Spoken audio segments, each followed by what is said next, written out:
Hello students, शुरू करते हैं पॉलिनोमियल। इसमें 10th क्लास का पॉलिनोमियल होगा और इससे पिछली क्लासेस में जो पॉलिनोमियल के बारे में पढ़ चुके हो वो भी होगा, यानी कि ओवरऑल होगा पॉलिनोमियल के बारे में A to Z, बेसिक्स से लेके जो कुछ है पॉलिनोमियल में सारा कुछ होगा। तो पॉलिनोमियल होते क्या हैं? पॉलिनोमियल ऐसे अलजेब्रिक एक्सप्रेशन जिसमें कई सारी टर्म्स हों, वो पॉलिनोमियल्स होते हैं। बस उनकी डिग्री जो होनी चाहिए, यानी कि जो वेरिएबल है उसके अंदर वो क्या होना चाहिए, उनकी डिग्री पॉजिटिव इंटीजर होनी चाहिए। पॉजिटिव इंटीजर का मतलब यानी कि ये पॉलिनोमियल्स होंगे, जैसा कि तुमने 9th क्लास में पढ़ रखा होगा, ये चीज़ को इस तरह के होंगे 2x की power 3 plus 5x square plus 3x plus 8। तो ये क्यूबिक एक पॉलिनोमियल हो गया। ये नहीं हो सकता कि डिग्री यहाँ पे -3 हो जाए या कोई सी भी -2 हो जाए या -1 हो जाए।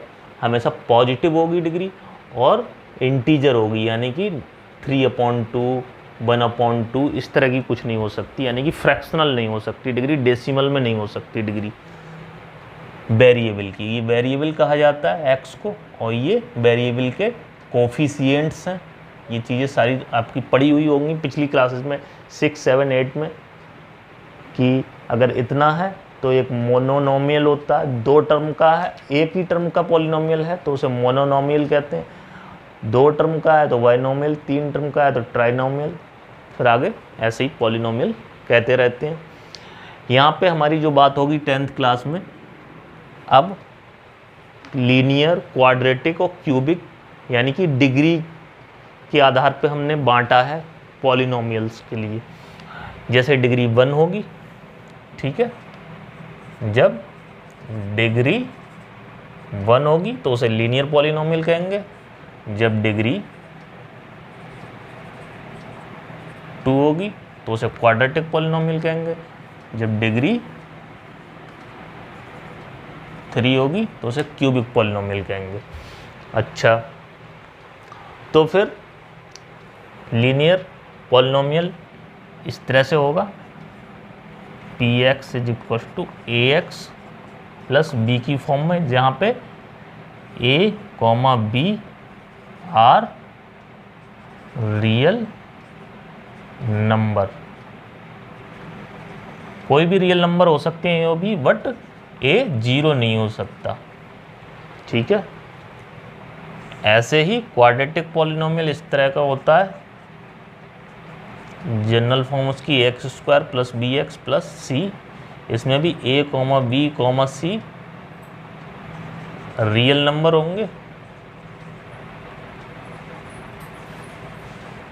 बट यहाँ पे भी a जो है हमारा a, वो कभी भी 0 नहीं हो सकता।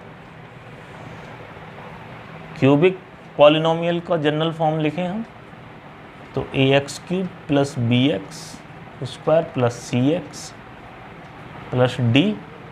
इसमें भी a, b, c, d real numbers होंगे, बट a कभी इसमें भी 0 नहीं होगा।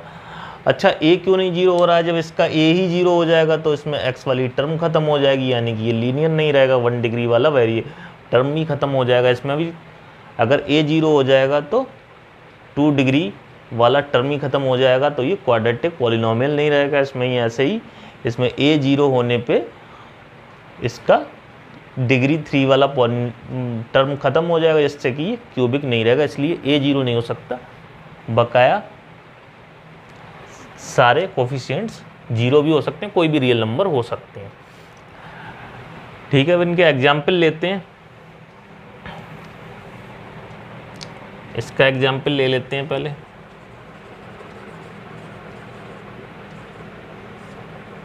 इसमें पॉलिनोमियल ये भी हो सकता है हमारा 2x - 3, ये भी हो सकता है हमारा सिर्फ 5x, ये भी हो सकता है हमारा 1/2x + 4, तो इस तरह के हो सकते हैं। x जो 1 डिग्री वाला यानी कि जो x की पावर 1 वाला टर्म है वो ज़रूर होगा, ये वाला b 0 भी हो सकता है, ये 0 नहीं होगा। 0 के अलावा कोई सा भी रियल नंबर हो सकता है। अच्छा, इसमें इसके एग्जाम्पल लें हम,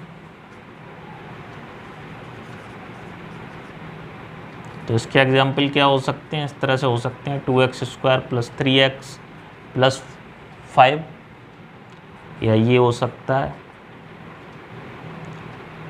x² - 4x, या ये हो सकता है 3x² 3/2x² - 8। ठीक है, अकेला भी हो सकता है इस तरह से 5x², यानी x² वाला टर्म जरूर होगा। ए क्योंकि 0 तो हो ही नहीं सकता, यानी कि ए 2 है, यहाँ पे ए 1 है, यहाँ पे ए 3/2 है, यहाँ पे ए 5 है, यहाँ पे b 3 है, यहाँ पे b - 4 है, यहाँ पे b है ही नहीं, 0 है, यहाँ पे भी b 0 है, यहाँ पे c 5 है, यहाँ पे c 0 है, यहाँ पे c - 8 है, यहाँ पे c है ही नहीं, 0 है, यानी ए वाला जरूर है। इसका भी एग्जाम्पल लें, इसके भी एग्जाम्पल ले लेते हैं। देखो 10th क्लास में सिर्फ लीनियर और क्वाड्रेटिक है, 10th क्लास में सिर्फ लीनियर और क्वाड्रेटिक के बारे में बात होती है। क्यूबिक के बारे में हम पढ़ लेते हैं, कंपटीशन के लिए पढ़ लेते हैं। इसके क्वेश्चंस जनरली RD RS वगैरह में दिए होते हैं, RD शर्मा की बुक में दिए होते हैं, तो इनका हमारा बोर्ड से कोई रिलेशन नहीं है। 10th बोर्ड से, 10th बोर्ड में या तो लीनियर होता है या क्वाड्रेटिक होता है, ये तो एक्स्ट्रा है।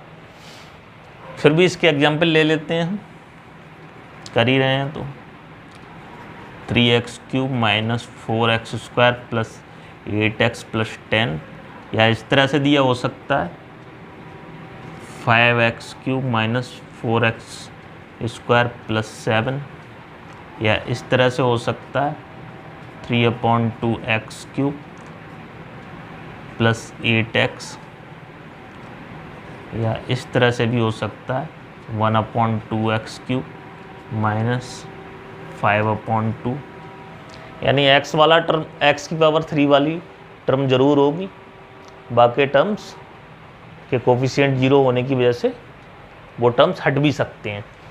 अच्छा, तो ये हो गया हमारी बेसिक की लीनियर पॉलिनोमियल क्या होता है, क्वाड्रेटिक पॉलिनोमियल क्या होता है और क्यूबिक पॉलिनोमियल क्या होता है। सबसे पहले तो पिछली क्लासेस में तुम पढ़ चुके हो पॉलिनोमियल होता क्या है, पॉलिनोमियल होता क्या है, ये 7, 8 और 9 में बार बार तुमने रिवाइज करके पढ़ा है इसको, कि डिग्री हमेशा पॉजिटिव होनी चाहिए, नेगेटिव नहीं हो सकती। पावर, डिग्री मतलब पावर, एक्सपोनेंट यानी वेरिएबल पे जो पावर लगी है, वेरिएबल के ऊपर जो पावर लगी है वो हमेशा पॉजिटिव पावर होनी चाहिए, और कभी भी डेसिमल या फ्रैक्शनल नहीं होनी चाहिए। पावर वेरिएबल के ऊपर जो लगी हुई है, वेरिएबल की जो पावर होती है वो नेगेटिव नहीं होनी चाहिए, और फ्रैक्शनल यानी कि डेसिमल फॉर्म में नहीं होनी चाहिए। तो ये हो गया हमारा।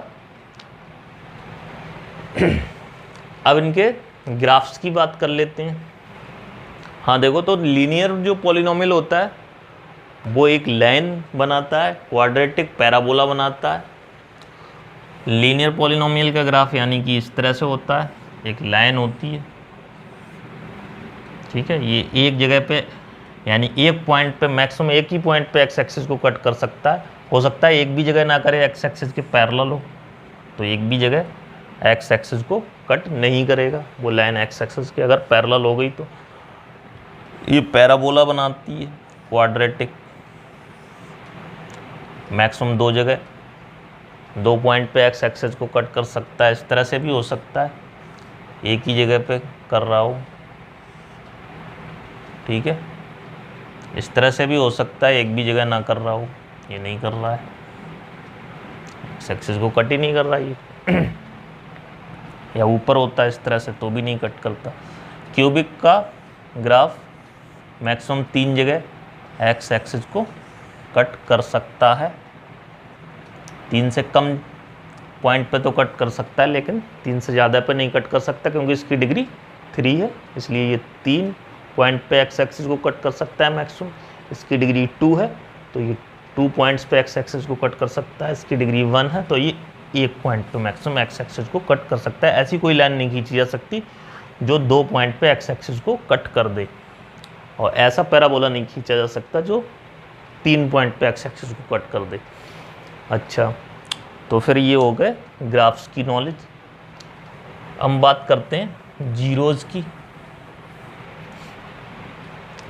एक्स की वो वैल्यू जिसको रखने पे पॉलिनोमियल की वैल्यू 0 हो जाए उसे जीरो ऑफ पॉलिनोमियल कहते हैं। जैसे फॉर एग्जांपल हमने एक लीनियर पॉलिनोमियल लिया px जिसकी वैल्यू थी x + 5, यानी इसमें x की जगह -5 डाल दें तो -5 + 5 यानी कि इसकी वैल्यू हो गई 0 पॉलिनोमियल की, यानी कि x = -5 क्या हो गया, 0 हो गया ऑफ पॉलिनोमियल जो px था उसका एक 0 हो गया।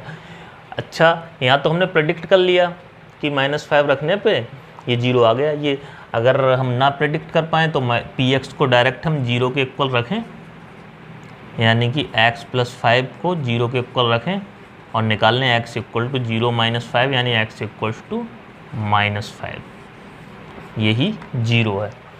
ये तो लीनियर पॉलिनोमियल का 0 निकालने का तरीका हो गया। अब क्वाड्रेटिक पॉलिनोमियल का 0 कैसे निकालते हैं? अगर क्वाड्रेटिक पॉलिनोमियल कोई ले लें, x² - 5x + 6, तो इसको स्प्लिटिंग द मिडिल टर्म से करते हैं। ये मिडिल टर्म को हम स्प्लिट कर देते हैं। ये तुमने पढ़ा भी होगा पीछे कि इस factorization by the splitting the middle term, ठीक है। तो 6 के ऐसे फैक्टर जो ऐड करने पे, प्लस का साइन का मतलब ऐड करने पे 5 आए, तो 6 × 1 6 होता है और 3 × 2 6 होता है। लेकिन 6 और 1 को ऐड करें तो 7 आएगा, 3 और 2 को ऐड करें तो 5 आ जाएगा। तो यही वाला हमारे काम का है, यानी कि इसमें भी हम px को 0 के इक्वल पुट करके जीरोज निकालते हैं, यानी x² - 5x + 6 को 0 के इक्वल पुट कर लेते हैं और इसके 0 निकालते हैं। फैक्टर करो, -3x और -2x + 6 = 0। देखो -3x और -2x दोनों नेगेटिव होने की वजह से ऐड होके माइनस का 5x हो जाएगा, यानी कि हमने कुछ नहीं बदला, मिडिल टर्म जो थी उसको स्प्लिट कर दिया 3x और 2x में। तो अब इन दोनों में से कॉमन ले सकते हैं हम x को, तो x - 3 बचेगा। इन दोनों में से -2 लें तो x - 3 बचेगा, और ये x - 3 x - 2 दो फैक्टर आ गए। x - 3 को 0 के इक्वल रखेंगे तो x = 3 आ जाएगा, x - 2 को 0 के इक्वल रखेंगे तो x = 2 आ जाएगा। यही दोनों 0 हैं। क्वाड्रेटिक पॉलिनोमियल के डिग्री 2 होने की वजह से 2 0 होते हैं, तो दोनों 0 मैक्सिमम 2 0 होते हैं। हो सकता है दोनों 0 सेम हो तो एक ही 0 कह देंगे, वहाँ पे एक ही 0 है। तो ठीक है, चेक करते हैं।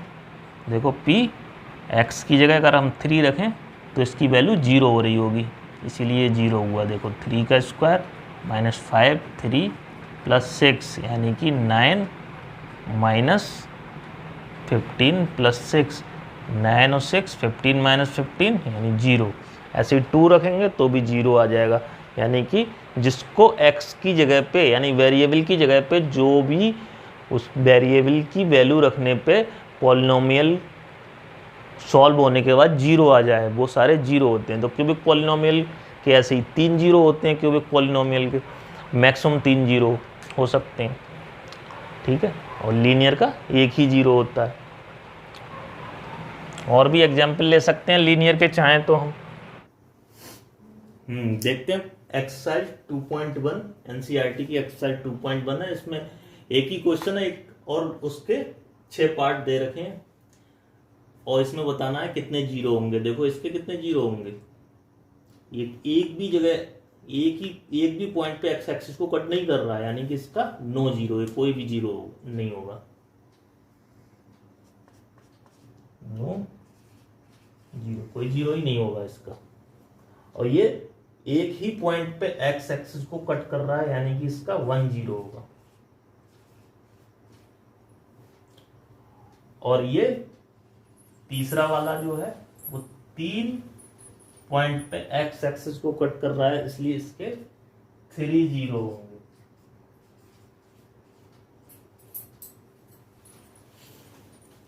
और ये 2 पॉइंट पे एक्स एक्सिस को कट कर रहा है, इसलिए इसके 2 जीरो होंगे, 2 जीरोस। और ये 1 2 3 4 4 पॉइंट पे एक्स एक्सिस को कट कर रहा है, इसलिए इसके 4 जीरोस होंगे। और इसके 1 2 3, ये 3 पॉइंट पे एक्स एक्सिस को टच या कट कर रहा है, इसलिए इसके 3 जीरो होंगे, 3 जीरोस। हो गई पहली एक्सरसाइज।